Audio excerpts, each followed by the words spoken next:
My 1951 AMI Jukebox. I plugged it in and burned it up. Watch to see how I got here. Hi everyone, it's Zip Dude here. This time I'm taking you along for my journey with my labor of love. This is my 1951 AMI D-80 Jukebox. I purchased this as a complete but not working unit back in 1999. Truly, not one thing worked when I bought it. No lights, no sound, no signs of life whatsoever. This was the first jukebox that AMI made that played 45s.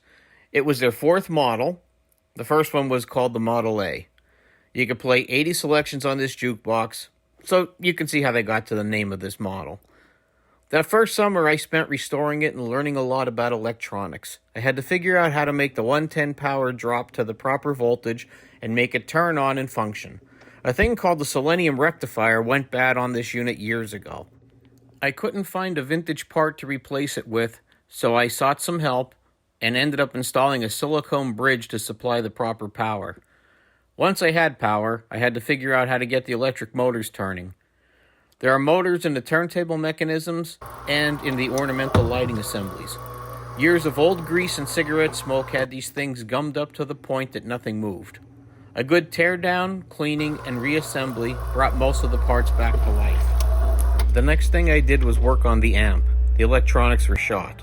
I rebuilt the amp by replacing capacitors and resistors and vacuum tubes, which were actually Soviet-era surplus.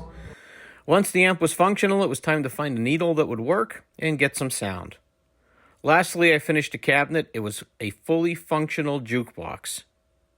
Then life got in the way, and it sat in the garage for many, many years.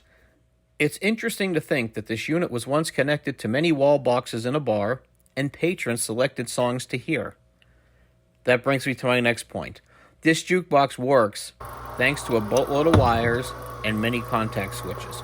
To select a song, the energized line pops one of those metal blades up and makes the turntable stop, pick up, and play a record. You can hear this is playing the record a little slow. That's usually the case until the lubricants get a chance to warm up. I planned on making a full video showing how everything works together to give the sound and enjoyment. That plan quickly changed to a repair video. The mechanism got frozen up and started giving off the magic blue smoke. I unplugged the unit to avoid further damage. This is one of the bad things about these devices. They're meant to be used. And when they aren't, they get really cranky and decide to stop working. So it seems I will need to repair it to get it working the right way again. Stay tuned for new chapters as I fix the issues on this 72-year-old jukebox. Thanks for watching. Please subscribe to my channel.